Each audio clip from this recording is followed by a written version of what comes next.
If you are a fan of Hollywood, then you know the term Western very well.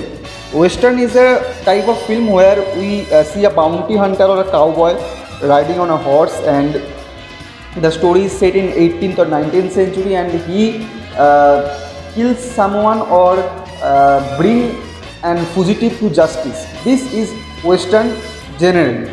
But what are Neo Westerns? Neo Westerns are this type of stories, the same story plot line, but they are set in future times or in present timeline.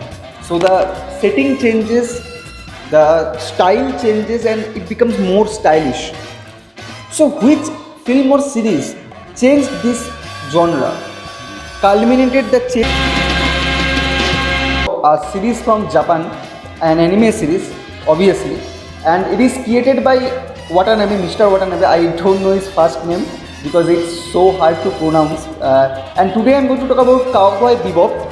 Let's start a video. Cowboy Bebop is now 23 years old. Yeah, it released in 1998 and it has 26 episodes, just 26 episodes, and it's great because the mix of genres there in Cowboy Bebop is immense. If you can watch it, if you are new to anime, don't watch Cowboy Bebop. It's not a great introduction. It's not a great introduction to anime or anything or westerns, anything. It's not a great introduction. It is filled with homages. And Cowboy Bebop is about a story. Let me tell the story first. The story is pretty simple.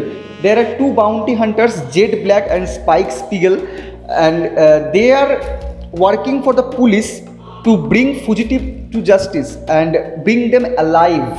They are bounty hunters, and there are several bounty hunters in there, and consequently two more people join their group, Fi Valentine and Ed.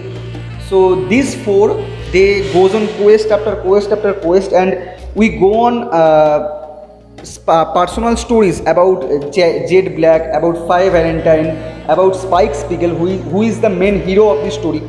Should I say the word hero? Because he is not a hero, he is a terrific character. Because I think if you love the series, you know how his character is. It is great. It is written as diversely as possible, and then how he acted that was fantastic. So then we meet the final showdown between Spike Spiegel and Vicious. So these are the 26 episodes, and almost every episode has a standalone plot, right until the 20th episode, I think. And then also some episodes have plots which are standalone, and also there is a movie between episode 22 and 23 that's also called Cowboy Bebop the movie. So it's small than several animes, because like Naruto, Pokemon and Dragon Ball Z, which has hundreds of episodes, and I can't take it because so many episodes are there.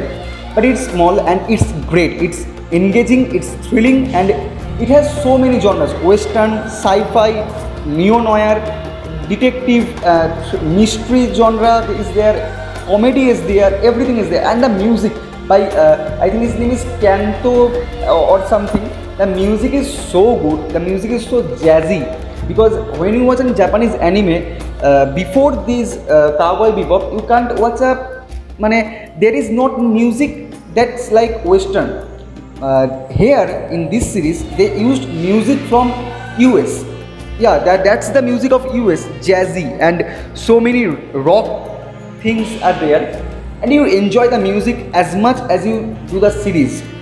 And the cinematography is too terrific, because every shot is researchable.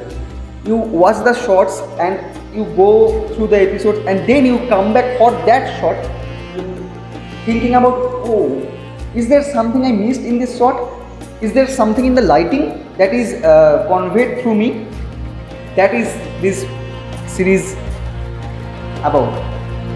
And I think Cowboy Bebop is a very good series, and if you watch it after watching like Death Note and Full Metal Alchemist Brotherhood, or watching some Ghibli films, and you are 18 plus, because this series is hardly 18 plus, because there are some shots, there are some things about it, and there are some subjects also about loneliness, about being a hero figure, and then dropping from there.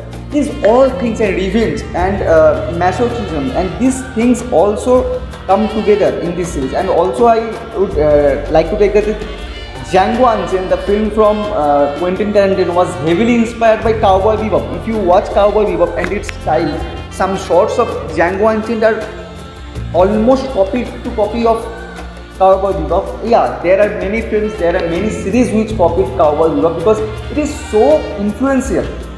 It has pop culture references, and also Netflix is making a new Cowboy Bebop live action series, and that will be great because a new series and live action, it's great because we have 23 years passed by and the technology has evolved.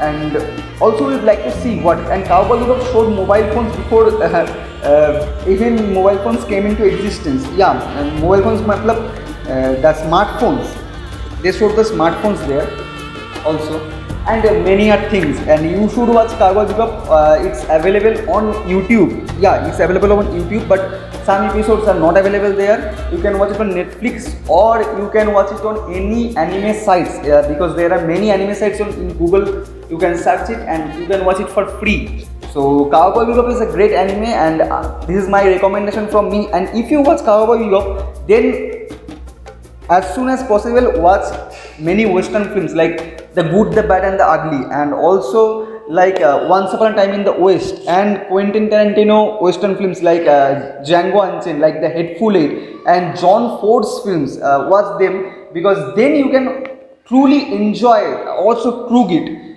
Then you can truly enjoy the films which are known as westerns, because Cowboy Bebop is a great introduction to them but not a great introduction to anime. So everyone has a taste differently. So this is my video, and we will see another anime because it takes time, and I am now watching BoJack Horseman, till now BoJack Horseman, and also watching FMAV. So maybe in 1 month I will review about these two. So tata, goodbye, meet you in the next episode.